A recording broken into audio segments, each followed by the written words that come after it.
One day, Edward was in the shed where he lived with the other engines. They were all bigger than Edward and boasted about it. "The driver won't choose you again," said Gordon. "He wants strong engines like us." But the driver and fireman felt sorry for Edward. "Would you like to come out today?" "Oh, yes, please," said Edward. So they lit his fire, made lots of steam, and Edward puffed away.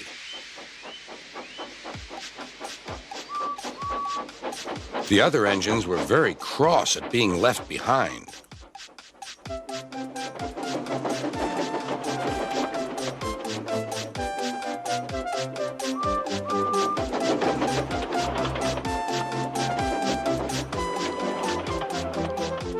Edward worked hard all day. The coaches thought he was very kind, and the driver was very pleased.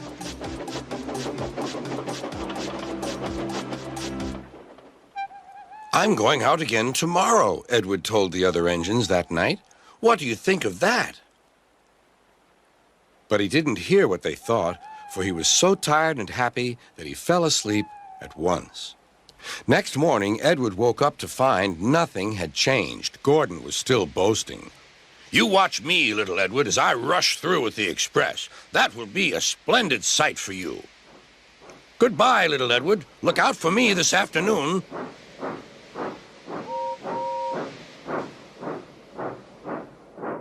Edward went off to do some shunting. He liked shunting. It was fun playing with freight cars. He would come up quietly and give them a push. Then he would stop, and the silly freight cars would go bump into each other. "Oh!" they cried. "Whatever is happening?"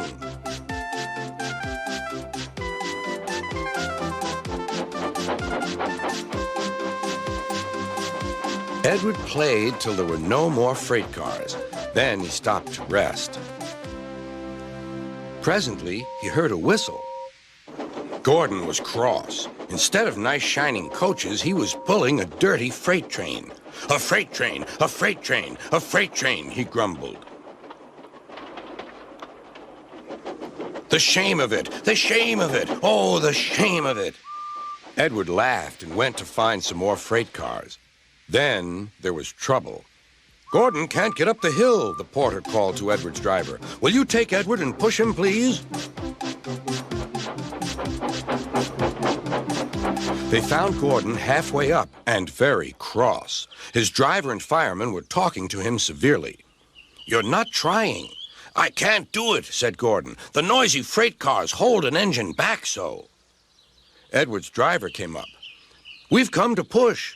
"No use at all," said Gordon. "You wait and see," replied Edward's driver. They brought the train back to the bottom of the hill.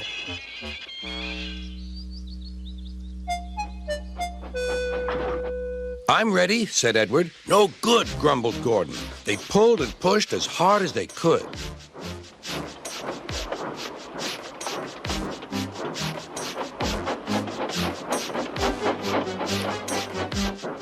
"I can't do it! I can't do it! I can't do it!" puffed Gordon. "I will do it! I will do it! I will do it!" puffed Edward. Edward pushed and puffed and puffed and pushed as hard as ever he could. And almost before he realized it, Gordon found himself at the top of the hill. "I've done it! I've done it! I've done it!" he said proudly. He forgot all about kind Edward and didn't say thank you. Edward was left out of breath and far behind, but he was happy because he had been so helpful. At the next station, he found that the driver and fireman were very pleased with him. The fireman gave him a nice long drink, and the driver said, "I'll get out my paint tomorrow and give you a beautiful coat of blue with red stripes. Then you'll be the smartest engine in the shed."